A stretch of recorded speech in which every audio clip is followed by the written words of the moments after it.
We've democratised commercial property for Australians, and that's probably what I'm most proud of. We've brought the asset class to the everyday people. We're going to be one of the largest financial brands in Australia within a few years. We actually grew 120% last year. If you're not growing, you're dying in business. There was no investor-focused ones investing like we were. Australia was our market, not just Sydney. There's just so much online about people just going all in business, where they lock themselves in a room for 10 years, go to bed at 8 p.m, give your best years away for nothing. Best thing I always did as an investor is it's super basic, but... Our guest today trained as a civil engineer and now has helped over 5,500 clients purchase more than $6.5 billion in property. Scott O'Neill is a founder and CEO of Rethink Group, a portfolio of 10 property businesses including Rethink Investing, Australia and New Zealand's largest commercial buyers agency. He's also built a personal portfolio leased to brands like KFC and Audi, made the AFR Young Rich list, and wrote the best-selling book, Rethink Property Investing. If you've ever wondered what it really takes to go from a single deal to building a national property business, this one's for you. Scott O'Neill went from a civil engineer to a $253 million net worth. Scott, thank you for joining us on Never Not Building. I appreciate it. Thank you. We always like to start right from the beginning in the journey because I believe that's the best part. Obviously, the cool things come later on, but we really want to dig deep into finding out where you came from, how you founded the business, and then we can then jump in a little bit into the journey later down the track. So you were a civil engineer. So you're a little bit in construction, but not really in the commercial world. Did you have a good understanding of where you wanted to go, and how did it all start? Oh, look, I initially chose engineering just because I like the idea of bit of variety in life. Like you can go to different construction sites and, looking at the towers in the city and go, yeah, it'd be cool to build one of them one day. And I was good at mathematics. So, you either go down that route or the economics route, and chose engineering. It was a well-paying graduate role at the time. I did pick it for another reason. It was fairly recession-proof because I saw people lose money in my childhood through recessions and bad decisions. And I thought, if there's a recession, there's always government spending on roads. If there's a boom town, they're building buildings. The private sector's working. So either way, engineers have work. So felt safe picking that role, but the reality of engineering was it was not as romantic as you think. It's managing lots of little jobs, extremely early starts. Like I was starting at 6 a.m., which meant like 4:15 wake-ups by the time you travel to the site and stuff like that. And then you're there to 6 p.m. So the days are long and often six, sometimes 7 days a week if there's a shutdown period where you got to work. And it was just hard work, and then you work out the hourly rate. It's pretty terrible. I was probably getting as good in McDonald's at the time when I started there. So, I kind of fell out of love after a few years of doing that, and that's kind of where I was starting looking into alternatives. Okay, and then you founded Rethink Investing straight off the bat. How did the commercial play come into the picture? So, quick backstory. So I was investing in residential real estate, like mostly unit blocks, houses with granny flats, and then eventually commercial property. And I started with nothing. I saved for 6-7 years while I was working. Got a 60 grand deposit, and that was enough for the first house in Sydney back in the day. And this is 15 years ago, so a bit cheaper back then, but. That house grew, created equity. I was chasing pay rises. So I was making decent money, and that was the priority, to reinvest. And the goal was to kind of bring retirement earlier. And that's meant I didn't have to work as long. But I guess where I moved in commercial property was I started to make good money out of doing unit blocks strata titling. So you buy like 5 units on one title, split them up, and then using the equity created from separating those titles to then invest in higher yielding real estate. And the goal was to replace my income, and commercial just fast tracked that. And I did a lot of these deals through reinvesting equity, and I was working at the time and doing all that. And it eventually led to quite a substantial portfolio, built about 150,000 passive income. This is all by the age of like 25. And it was enough to walk away from the job. When I did that, I reached that goal I had to replace the income. And think about reaching a goal. It's not so much about reaching a destination. It was just removing a constraint. in life. And the constraint was I didn't need to work full time. And that just opened the whole world up in a weird way, because you feel a bit like, where do I go from here? Mm-hmm. It's not all glory like you think. Like, it sounds like it. Yeah, you've achieved it, but then you're sitting around and go, well, I don't have the purpose. And you show me someone who's sat on a beach for 3 years and enjoyed it if they got their brain in full capacity. It's not possible. You go straight back into something, and a lot of people chase passion projects or that. For me, it was helping others invest in the exact. That's what I knew. That was what I was best at, helping people buy the same types of properties I was buying. And the business started doing little cash jobs on the side, and fast forward to now, we're doing $150 million on average purchasing for clients a year. That's about 60 to 70 properties per month. So we're the largest commercial buyers agency in the country by about 5 times. So huge market share. We've got a lot of influence in the market. Effectively, we've democratized commercial property for Australians, and that's probably what I'm most proud of. We've brought the asset class to the everyday people, because normally it was reserved for residential. Yeah, or residential, or the few people that would look at commercial are institutional buyers, and with due diligence teams and that, and that's not what you and I would ever look at. We just brought it to the masses, and it's been a fun ride. Awesome. And like at the start, you were talking about, okay, it's very different now. Yet back then, YouTube was coming up, and learning from other people was quite hard. And you found that, and even when you talk about buying a commercial property, buying a unit block, and then stratitying it, that's a complicated thing. I'm assuming you taught yourself how to do it, or did you have mentors? Or yeah, well, look, one thing in my life, I've never really had a mentor, and that's not something I'm proud of. Like, it's more the fact I haven't found the right ones. So I had to do the legwork myself. I've tried business coaches and stuff like that over the years, but I've just never connected with the right one. Mm-hmm. So reach out if you think you've got great value there. But I'm just self-taught. And the problem with self-teaching is you can make mistakes along the way. It takes a lot of extra time. Like, an example of that is my first commercial property. I'd probably worked around the markets for about 12 to 18 months before buying. So that meant putting offers on deals, missing out. I'm glad I missed out on a few of those, by the way. So I got lucky.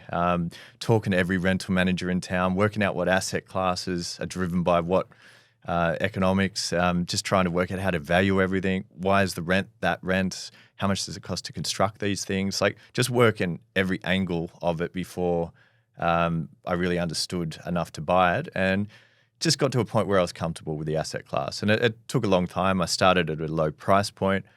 The benefits back then was it was less competition. I bought my first commercial property about 10 years ago, and there weren't many people looking at sub $1 million deals back then. Like, it was more owner occupiers and shop owners and stuff like that kind of dealing in that space. There wasn't the masses like there are now. So if you as an individual go and try to buy a sub $1 million commercial property now, you're up against companies like myself who purchase 70 odd deals per month, and there's a whole marketplace out there. Like you said, the education's there. So it was just a niche that wasn't really spoken about, and that helped. Plus a little bit of dumb luck and just legwork, really. That's how we got in. I feel like, and we'll go back a little bit, but I feel like even when COVID happened, the commercial sector went gangbusters. Yeah. Industrial started pushing. People started realizing, oh, maybe I do want cash flow, because even from where my parents came from, they never touched commercial property until I told them to let's start buying offices and industrial warehouses and stuff like that. Do you think COVID really was the reason it really pushed aggressively? And why is that? Why did people not like touching industrial? And I know there's bigger deposits and stuff needed, but for the investors out there, is there a reason why they would pick commercial over residential, or what do you see as the main benefit right now? Look, you're right. Sort of COVID kind of put a fire under the whole property market in general. So we were buying quite large volumes prior to that, like even back as early as 2016, 17, we were doing 30, 40 odd deals per month. So we've been doing this for a long time, but it did become mainstream after that. I think the reason mostly was cash flow became more of a priority. People realized, like, you can have this great 10 plus residential portfolio, but if it's negatively geared or costing you 100 grand a year to hold, you ain't retiring. Your job is there to support those properties. True. And the rental increases, yeah, sure, they'll come, but I just never bought into the whole let's buy then, a bunch of properties and wait 20 or 30 years and then we've got enough to maybe retire. Like, it's just so slow. And and that they always say you got to be patient. This ain't a get rich quick scheme, but getting rich that slowly, in 30 years time, like that's a long time away. Like, what's inflation going to be like over that time? Like, what government rules are going to change in that time? Is the banks going to allow you to hold that much debt in that period? Like, there's a lot of variables that might bring that long-term strategy unstuck. But commercial, you can just bring it forward. You can buy a deal that can give you 100 grand passive income day one. Or if you've got a larger amount, like we've done deals, one produced 1.2 million passive income day one for a client. He was a farmer, had a very large deposit, of course. Again, he'll never work just from one deal. But if he put that into a whole large residential portfolio, he's just carrying debt. The assets will grow, of course. Commercial assets grow as well. So there's really, you can't use that argument that one gets growth and one doesn't. They both get growth. And in fact, the best subsector of the market in the last 12 months in terms of capital growth was large format retail. It grew 11 odd percent in Sydney, for example, 11.2%. Overall, the national average is about 8% growth for retail. So these are residential growth figures, but you've also got the cash flow on top. Yeah, so, I've got some very wealthy friends, and they're only looking for commercial assets right now. They're like, oh, I'm buying a residential home. I got to wait 3 years for a DA, and then by the time I build this house in eastern suburbs, it's cost me $40 million. Yeah. And then I got to find a buyer. And sure, they might find a buyer eventually, but they're like, let me buy an industrial unit. Let me cut it up. Yeah. Like, let me, so everything is now changing, which I agree with that. But just before we go into the property side of things, let's go back to the business side of things. Now, you probably had this idea you're going to help these other people, but then you started all these sub companies and now it's grown into a very substantial business unit. Did you have this idea in mind that you wanted to build this massive conglomerate of companies, or? Yeah. It's a good question. Like, I think I did. Like, even the fact I picked the word rethink investing, like, you see a lot of people just put their own name on their brand. I just like the idea that sounds more like a larger business scale. So it was never important, but I at least left it open to grow to this level. And, we've been growing at 30, 40% per annum for the last 10 years. And so if we keep this growth rate up, we're going to be one of the largest financial brands in Australia within a few years. And it's exciting because it means you can cover more bases, you can add more value to the clients. Like, we've got this ecosystem where we find properties, we do the due diligence, we do the finance, we do the insurance. We've got a renewable energy company, so we can look after power and battery storage for tenants and the owners. We've got a fund management business, a wealth management business, like AFSL back type stuff. And you can keep going on. And like even an AI business where we can rebuild businesses internally and create efficiencies. So it's all under the Rethink Group banner. And I think the larger it is, just the more value adds you can help the client. So every business was created for one thing. It's to help a client solve a problem. So for finance, we need the best finance advice in Australia. You don't want to have to go to the bank individually and deal with one bank. You want to work with all four banks or all the second tier lenders, like to get the best interest rate possible or the best LVR.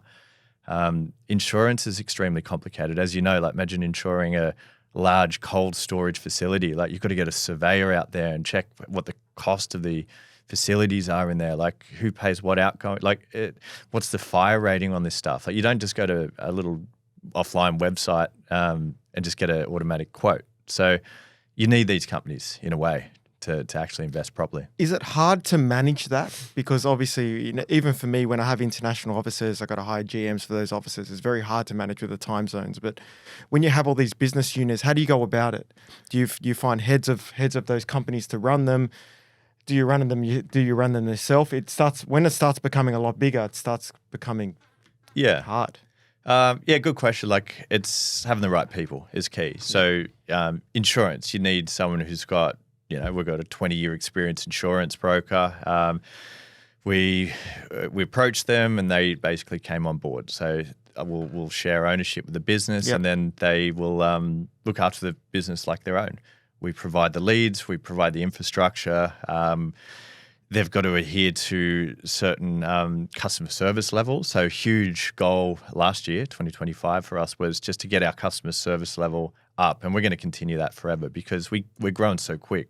We actually grew like 120% last year. And the problem with that is just the volume. So you're not individually handling every deal. You've got layers of new people, and that means training. And there's that 3-month period when you've got a new employee still working it out. That's hard. So we've settled a lot of those problems, but the heads are all still there, and that's a good thing. So having a good head of a business, it's key. But we've got to be on the same growth train as well, because a lot of business owners sometimes don't want to grow as well. My theory with that is if you're not growing, you're dying in business, especially our industries as well. Like if you don't keep up, you'll get absorbed, and we're just got to outpace the market, which is you have to push every single day. If you don't, that's it. You'll start going backwards. I agree with that. So you've got these heads that you're bringing in to the. How do you find the right sort of people? Because when you're talking about customer service, you want to make sure someone who fits your culture, someone you're bringing on the right type of people. Is there a way you find these heads of these companies? Because you set yourself at a certain level, and you want to make sure if you're growing that fast, it doesn't burn your brand. Is there a way that you go ahead and you find these people that you're looking for? Look, it's different every time. Yep. So examples are previous clients. We work with a lot of previous clients, especially staff and a lot of the contractors we work with. The guys and girls that have basically bought properties, they get it. They love the strategy. So that's a win. LinkedIn's been great. Like I get approached almost weekly with some business proposition, and some of them work out. So that's how we picked up a few. And so most people approach us these days. Like we're not searching. For example, like the AI, we had to search. Like so, you had to sort of, but we hired internally in the end. And then you're looking for engineers and AI engineers and stuff like that. But you got to interview, go through the ranks there. But yeah, it's different every time, but it hasn't been difficult. Out of all like the businesses I've started, like we've got 10 now, and out of 10, I've only ever had 2 that hadn't worked out in terms of just the individuals didn't work out. And my mistakes were I didn't meet them in person, and one of them didn't want to work the hours necessary. So outside of those 2 examples, it's been perfect. Awesome. And how do you go by lead generation? It takes time to build a brand. It takes time to build a community. Are you at a point where you need to do much outreach anymore? You need to pay for leads. How does that work for the company? So we have quite a minimal budget. Like I've heard some people spending like high 7 figures on marketing for businesses our side.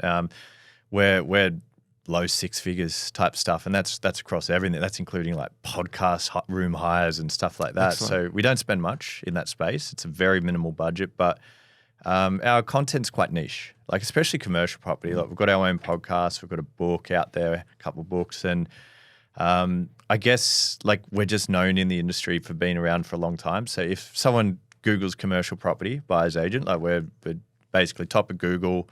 Or, we've got the most transactions, agents refer to us. There's word of mouth's the biggest one. We've got 6,000 odd previous clients. So even if 5% of them are talking about us because they did well, and, the volume's there. So on average, we get a couple of hundred leads per week for commercial, which sounds great, but it's hard because there's not 200 properties worth buying in Australia. So yes, we have the trouble of always just trying to qualify the buyers and then make sure we're, never buying a deal not worth buying. So as I said, we're buying about 60, 70 properties per month. I feel like there's not many extra we could buy in Australia, and that's why we expanded into New Zealand. Okay. We've got other international expansion plans, but that's more so just bringing money back to Australia. But investing in New Zealand has been extremely successful in 2025 because the market's cheap. Like they sort of crashed after the COVID interest rate rises over there. So 2021, 22, prices were sky high. Then they ramped the rates up much higher than Australia.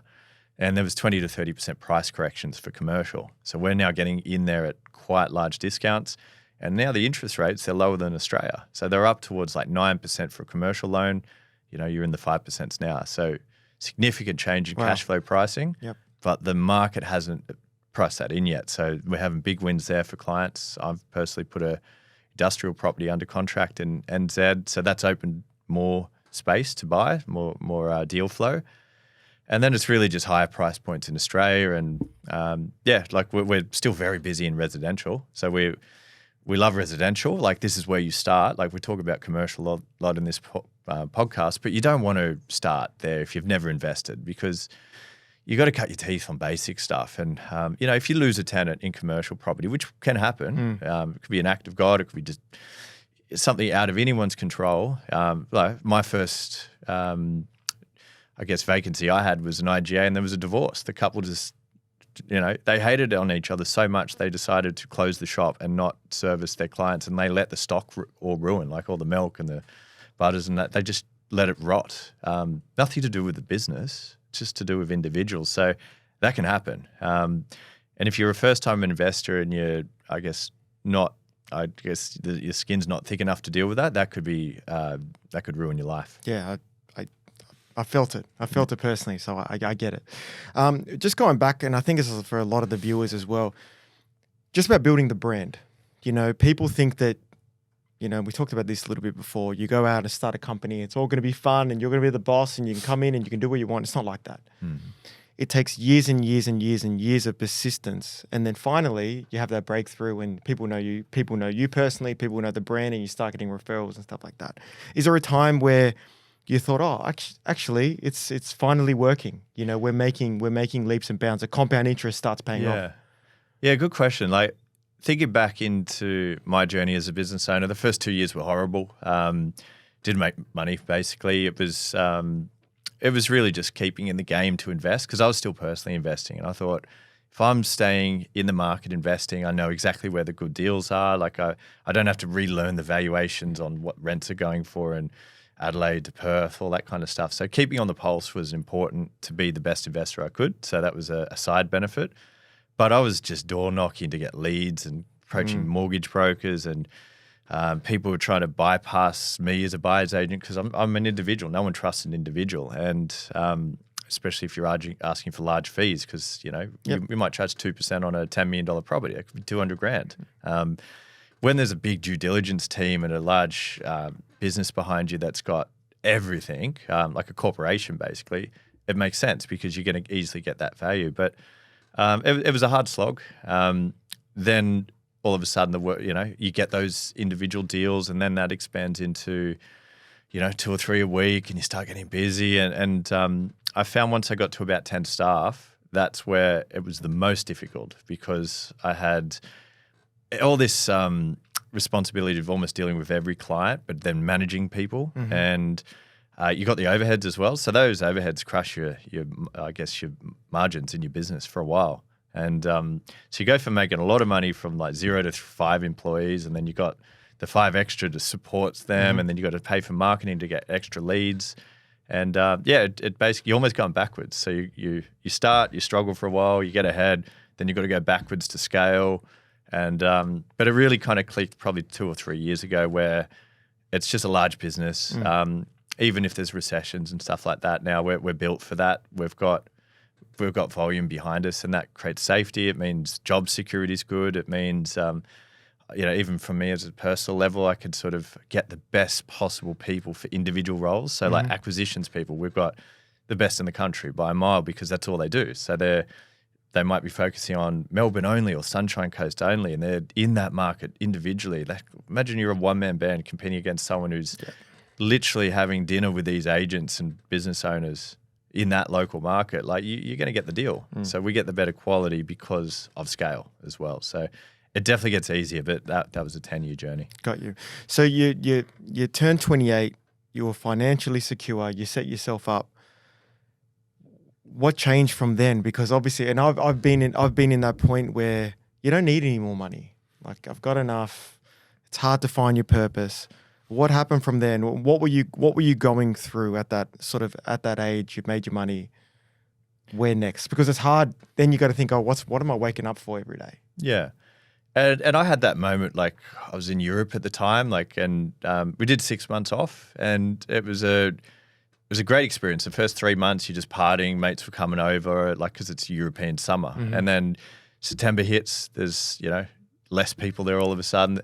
Once October hits, you really notice it. Like we're in the Greek islands, and the winds start coming through, and all of a sudden, deck chairs are getting packed up on the beaches. And I always remember that. That was a sign like, wow, what am I doing now? Yeah. Like I can't stay here through winter because on the islands, they all go, even the locals, half of them go back to the mainland and work other jobs. Yep. Or bunker down for winter. And it was a weird moment. But I was in a magazine, like back when they had those property magazines. So my mortgage broker put us in it.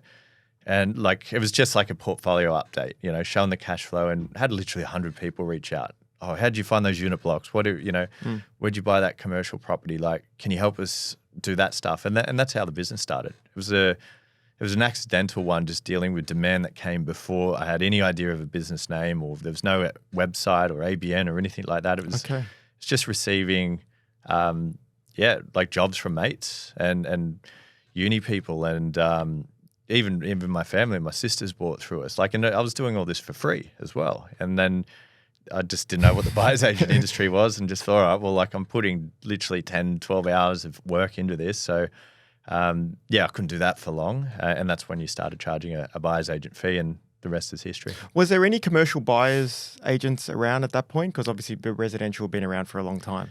No, there was only fund managers. So this is the whole thing. Like fund managers focus on, normally 20 million upwards. And so syndication models. So everyone probably already owns commercial property without knowing it. You've got super. You might own a blended fund, and there's a bit of Dexus or, one of those sort of Goodman's type companies in there. So you own small portions of it via the ASX. But there was nothing like this out there. Even the buyer's agent space, residential 10 years ago, it was so light on. Like there was probably 20, 25, 30 businesses back then. And they weren't like what we were. They were very like owner-occupier focused, like, buying houses in the eastern suburbs. They're basically like pretend sales agents. They'll go out there and talk to their sales agent mates and send like deals, sometimes off market, which was the advantage, but there was no investor focused ones that were investing like we were. We were looking for high yield. Australia was our market, not just Sydney. We were buying heavily in Brisbane at the time. Anywhere where the yield was good and we thought there was good capital growth. Like we just needed good value, good yield, growth upside. So I had this rule. I wanted it to be in a growth corridor. If there was value add to it, bingo, and the yield needed to be strong, enough to wash its face. And I had this strategy of buying 2 residential for every commercial, or back then I called it like an 8% gross yield or above. So 6% net if you wash it back. So 2 growth properties for every cash flow one, and that ratio kind of allowed you to scale. And the scaling was you got ones producing equity, and then you use that to then buy the cash flow ones, and that ratio could kind of help you scale at the time to pretty large portfolios. And then we sort of focused more on the high yielding ones because we realized they were growing at the same speed of these lower yielding ones. And if you look at the data, like it all backs this up. Like this myth that Sydney grows way faster than every other property market, it's a myth. Like, and where it comes from is the average house price is more. So if a $10 million property grows by 10%, goes to 11 million bucks. It sounds great. If $1 million property grows to 100 grand, it sounds terrible. That's right. It's the same percentage. It's compound interest, right? Exactly. Yeah. And a lot of people don't realize a lot of these upmarket areas, like I live in Bellevue Hill, where most people are dropping at least 5 million on a renovation or a house. Like that's all built into the capital growth figures. So you see the prices go up every year, but they're not factoring in how much people are spending on their houses. Like they've got the best builders and the best luxury items in there. Of course, it's going to push the prices up. So it's not pure capital growth. It's not just the land going. So if you kind of really work it out back to the net figures, you can do pretty much the same capital growth figures anywhere as long as there's some type of growth story to it. And are you seeing that it's okay for someone to come, probably from the clients you're servicing at the moment, are you seeing that it's okay for someone to come and buy $1 million property at the moment? Are you still selling those? Are you doing higher end or lower end? Yeah. Or what are you focusing on at the moment? So almost everything we do in residential is sub 1 million. Okay. Because the yields are good. Like we're still looking at capital cities or major regional centers, great growth rates. There's a shortage of properties in this market as well. So we're seeing rents growing quickly, but we want to transition them into commercial eventually. So we're not one of those buyers agents who their entire business model is to get you to buy 10 plus properties. And of course it is, because they're going to get 10 times the fees, and it's their business. Nothing against it, but the investment strategy is wrong. Like if you end up as a middle income person and you've got 10 properties and they're all 80% mortgaged and they're already negatively geared, like you're not going to retire. And the idea is, well, then you sell down, but then you've got to pay capital gains tax, and then you're still stuck with a bunch of properties that are 4% gross yielding properties. You take your outgoings out of that, it's 2% net. You're better in a term deposit. But there's obviously leverage in property, so that's the benefit. But we just want to get them into commercial as quick as possible, because that's how you truly retire. It's the only way to get an income, 6-7% net, plus growth, plus leverage. But you've got to step your way up there. So it's a strategy. Is there still properties for 6-7% yield? Because I know, looking back a few years ago, you could go to Adelaide or some of these other regional towns and you get 10%. Yeah. Is it still exist? Yeah, our Rethink's average yield still, low sixes. Okay. So we're doing deals every day of the week in the 6-7%. We can go find you 12%, but there's going to be extra risk to it. So I normally find there's a band somewhere between 5.5% and 6.5%, where you get the best combination of good rental growth. So you're going to get 3-4% increases per annum in the rent. So the rent will grow. So that means your yield gets better every year. But then you get capital growth as well. So you're not there just to play the cash flow game. You're there for equity as well. There's often capital growth cities. Basically it's a market where you get the best of both worlds. You don't want to shoot for just pure yield, and you don't do what everyone else does and shoot for pure growth, because then you're going to lose every single month, and you got to factor that into the overall net return. So if there's people starting out there wanting to get involved and they reach out to you guys, what do you recommend they start with? Do you reckon they start with a residential asset, and then you slowly build them into commercial after they get their capital growth? Yeah. So if you've got, say, under 400 grand cash or equity, buy a house or two. Let that, I'd say, use 100, 150 of that, leverage up as much as you can into a good quality residential property with a tenant, or, something with a tight vacancy rate. Just sit on it for a couple of years, and then you refinance that, keep saving, maybe even buy another residential. So once you've got 2, maybe 3, then commercial's on your radar. And you pretty much stay in commercial. Most of my clients end up selling most of their residential portfolio in time, because it makes sense. The question is, why don't you just start with commercial? And the answer is, you need a larger deposit. Generally about 400 grand is what you need to buy something decent in commercial. Because otherwise you're going to be playing in this micro commercial space where it's tiny little warehouses, and that's okay. They can go well, but they're more prone to failure with like a plumber tenant who's outgrown his space, and then he's going to move and need a larger, or they go bust. Like, they're just little businesses, and that means there's just going to be more issues with them long term. So once you spend over 400 grand, you're dealing with more established tenants, longer leases, better locations, bigger buildings. The more you spend, the better it gets. That's the long story cut short with commercial property. And when you're saying 400 grand, is that like a 35-40% deposit? What is the range of deposits that people need to look at the moment? That'll be 30%. So you can actually use 400 grand and do an 80% loan, or 80% is probably but standard is 70% debt in commercial. Once you start doing, $5 million plus purchases, generally the banks will lend 60 to 65%. Okay. The reason for that is it starts to get out of the realm of the individuals backing the deal. It's more the deal backs the deal. So it's just slightly more conservative.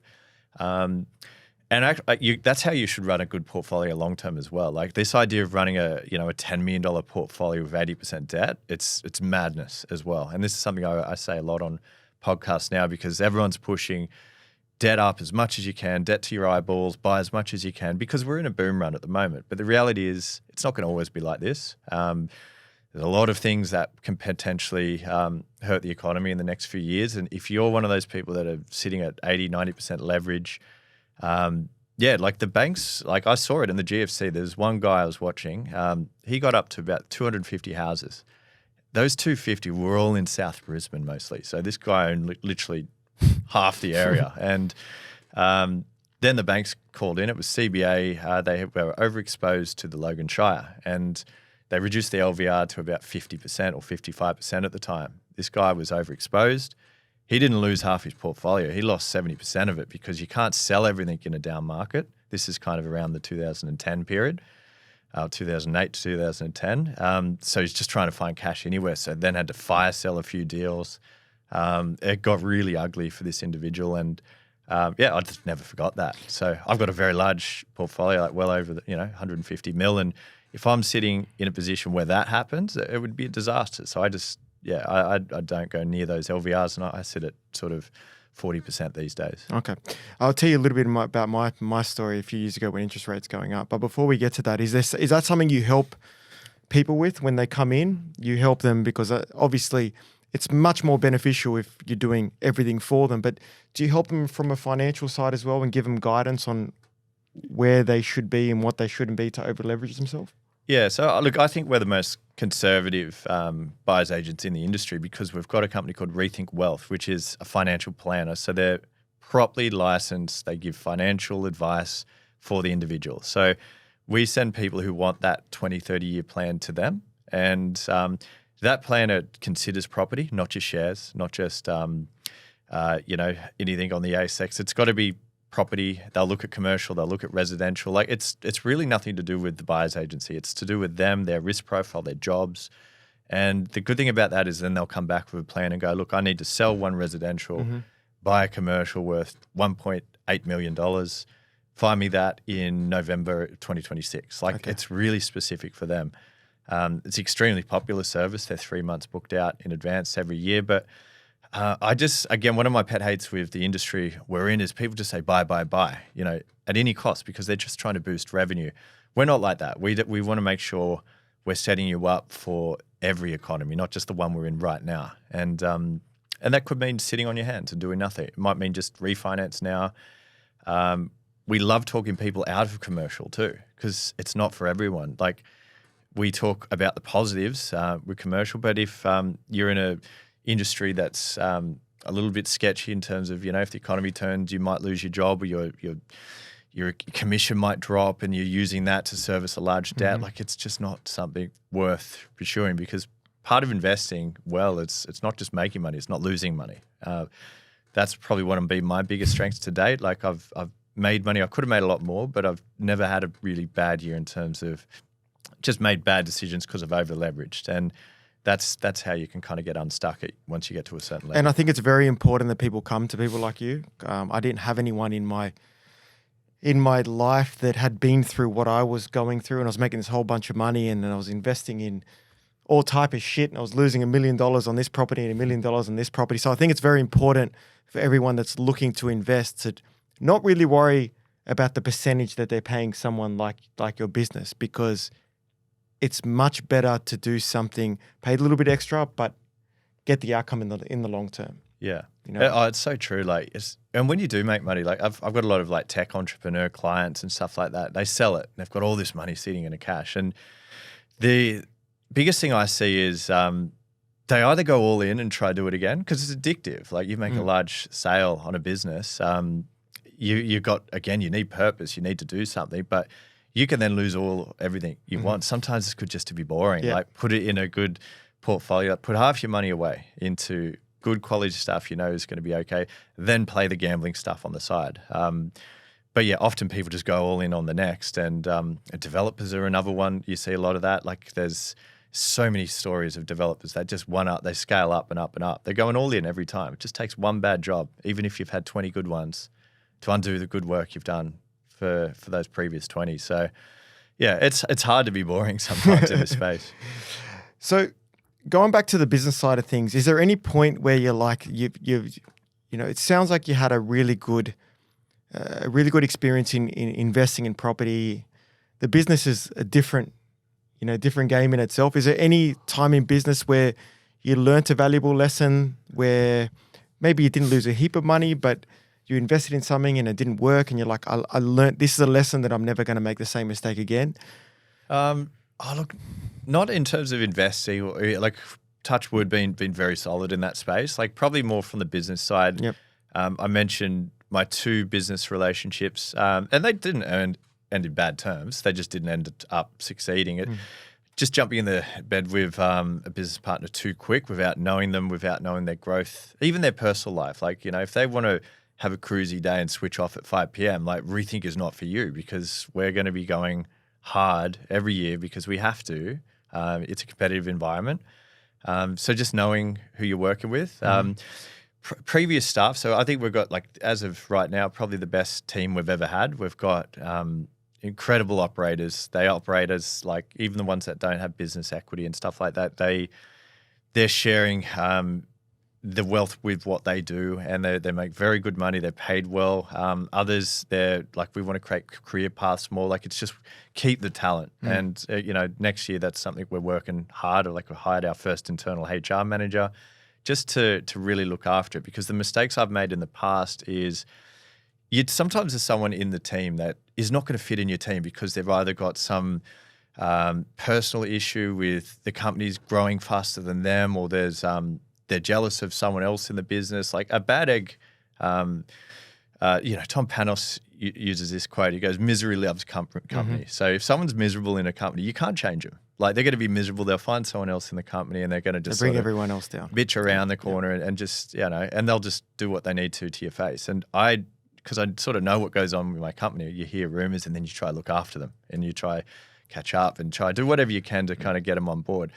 Screw that. They're not going to be part of the team. Just see you later. Get rid of them. And then when you get rid of them, I find the business grows quick, because you're going to hire someone new in their place that's way more eager and in our case is a lot more talented, and the vibe changes, because the culture, especially when you're growing quickly, you're at risk of kind of hurting people that have been there for a while. So just maintaining culture is just the biggest thing I've learned in business. You've just got to try to do it, and it's not going to work for everyone. There's different strategies to handle individuals, which I now am across, and we work as a team. Otherwise, I'm sure they'll be happy somewhere else. And I think that's very important, because you can't make everyone happy. No. I've come in and last year I came in and I sacked 4 or 5 of my executives. They're just getting lazy. Yeah. You know what I mean? It's getting lazy. You start taking advantage, and then other people see that, and you're bringing down your top performers. I've kept people for too long. Yeah. Thinking you can change things you can change. I mean, you just simply can't. So I think that's very, very important.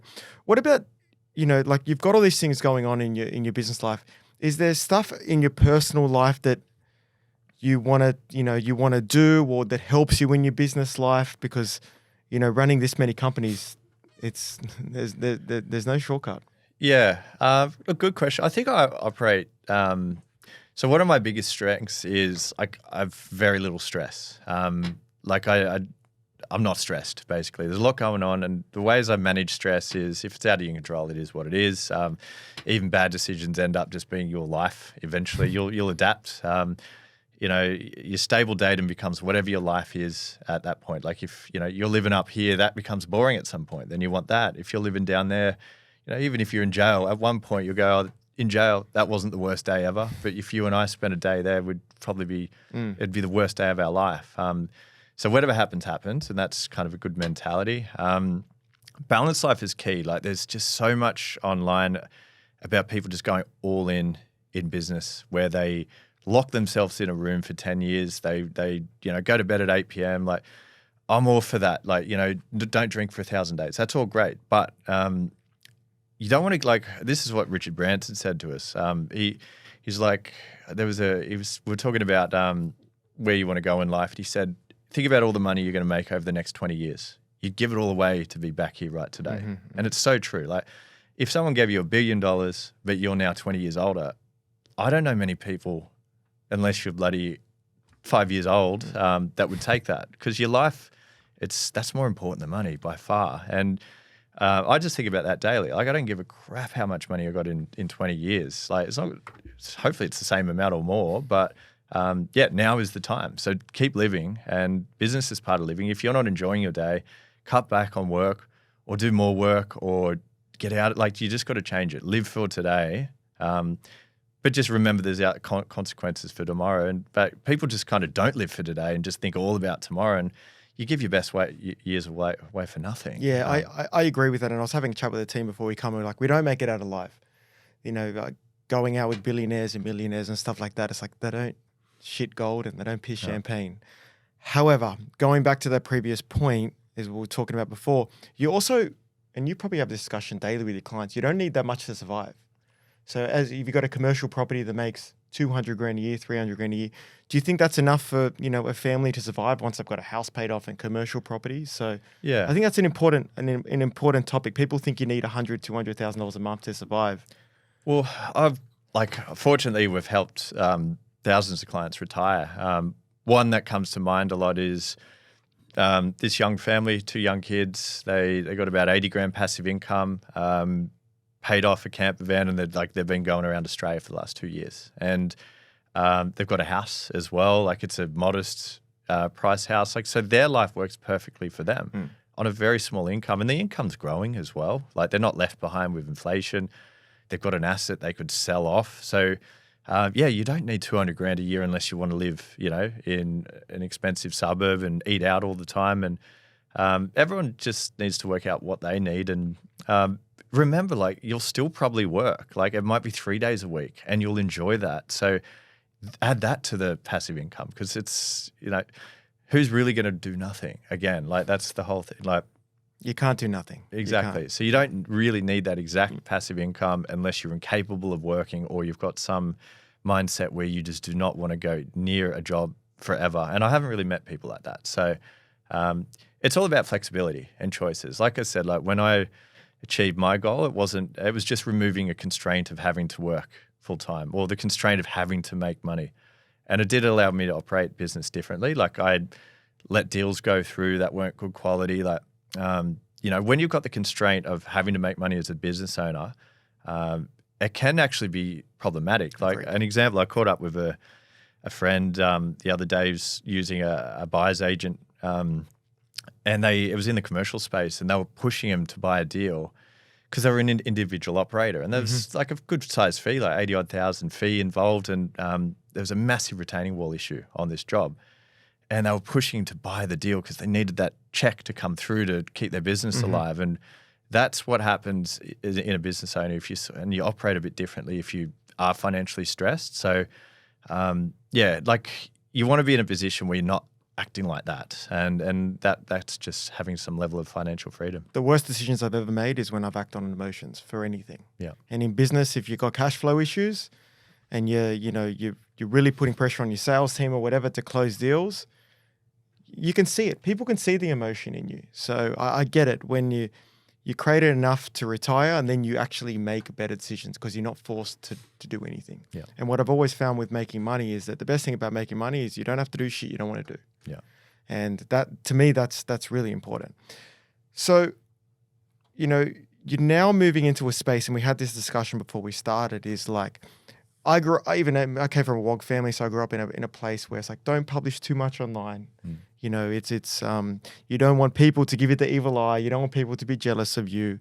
Now it's like it's a necessary evil that you need to make, but of course, you don't want to give too much of your life away. You're now moving from a private, being in a private place to now being in a public eye, and of course, Australia's got this whole idea of being, tall poppy syndrome and all these issues with people succeeding and stuff like that. Why do you think it's so important to move now into the public eye?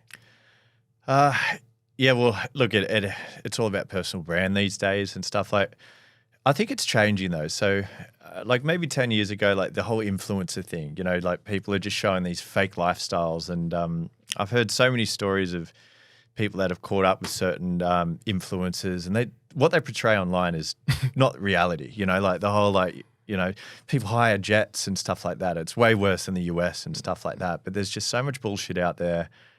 People know that influencing is fake in general. So it's more really about sort of being subject matter experts now. Like, you look at my social media, I've kind of gone away from sharing much of my personal life because some people love doing it for an ego thing. I think it's almost a privilege not to show that.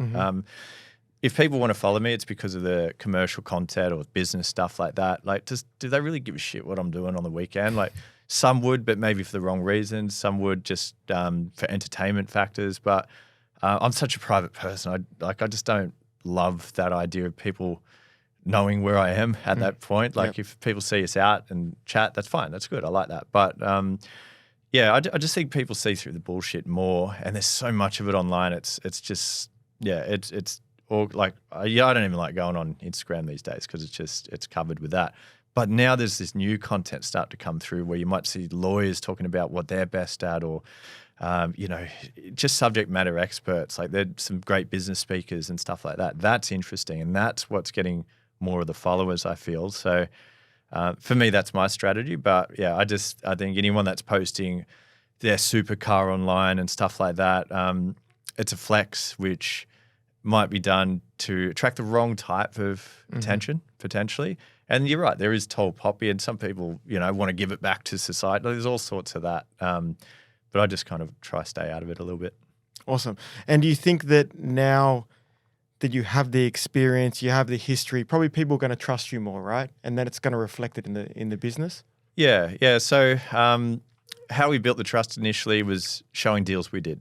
That was the only way I thought, that's proving what we've done for a client. I built a lot of trust showing my portfolios at the start. I don't do that now. I've been on the AFR rich list and stuff like that, but you probably noticed I haven't shown anything about my portfolio for a couple of years. And it's because we don't need to, but in the early days it was a must because who are you going to listen to? If you're going to buy a commercial property, you need to know that that person owns multiple commercial properties or works for a business that owns a lot. You've got all these people spruiking buy a commercial property now and they don't own any, or they own a couple and they've just bought them. Yep. So they don't know what's happened over 10 years of lease negotiations or what happens when you've got to find a new tenant. But client deals are a really good way of showing that now, and that's what we do. That's a good marketing tool. But yeah, the reputation is just, we can repeat those deals for the next client because clients only really care what they're going to get as a product for themselves. It's all great to live through someone else and see what they've done, but what are you going to get if you come to me? And I'll show you weekly what's out there. And that's just, what we've been pushing through lately. Awesome. So you've done a lot. You've got a lot of businesses on the go. What's the goal? What's the outcome for what you have in mind? Obviously, we're talking about customer service and that being super important, especially when you're growing so fast. It's hard to keep everyone happy. But what's the growth for Rethink? Honestly, just keep doing what we're doing. A few years ago, I had a goal that by 2027, I wanted to list on the ASX. Completely backflipped on that, and the reason is I'd lose so much freedom. I'd have to be reporting to quarterly meetings and, reporting statistics, and then they start making short-term decisions which would affect the business but benefit shareholders. Why would I need to sell a bunch of my business, lose, equity to get cash? I wouldn't use the cash for anything. My life wouldn't change, but I would lose freedom. So I want to grow the business, but, get the same level of freedom. I'm happy where I'm at currently. I don't need more of it. I just don't want to get less, obviously, but yeah, just keep growing. Probably the international side, that's exciting. Sounds weird, but I hope there's a market correction at some point because I know our clients will survive it, but it'll open up the opportunity for future investors to do huge things. And there are always market cycles. It's not a forever boom. So when that market cycle kind of pivots at that point, we'll be ready. We'll be very active. We'll make a lot of people a lot of money at that period, hopefully. So we'll be ready for that. Look, further expanding into different businesses, build the ecosystem, just build the Rethink brand into hopefully, one of the largest financial brands in Australia. Do it sort of at the ease we're doing. You're not trying too hard. It's just organic. And you do that, it's sustainable, I think. Awesome. Before we finish up, I know it's quite cliche, but is there any property, commercial property, residential property, whatever you think, secrets that you've learned along the way that you want to share with the listeners? Probably the best thing I always did as an investor is it's super basic, but treat every investment like a business. So people invest like they're investing. They're not like investing because it's producing an income. Like, so let's say you're going to buy, I don't know, a mechanic business. Like, you're going to buy it because, well, one, I understand it. So you've got to understand it. Two, it's got good cash flow. Three, there might be some upside. So you better manage it. You clean it up. You use your marketing strategies to boost the clients. Think about all those things you do with business. You do the same thing with property. So you might say, all right, I'm going to buy a residential property because it's going to increase in value. But then my cash flow is poor, and that's not a good business. So then I need to use the equity to buy a commercial to nullify the negative effect of the negative income. So it might evenly gear it by the time you add them both up.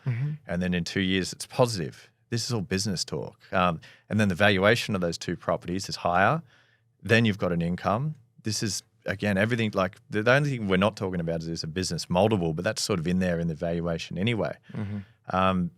No one really does that in this market. They're all just thinking, I need capital growth. This blunt tool, which has got no real logic behind it other than that's what it's done. Hopefully it goes up and then I'll buy another one.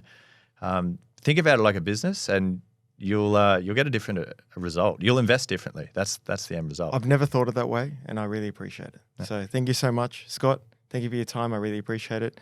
And thank you for coming on. Thank you so much.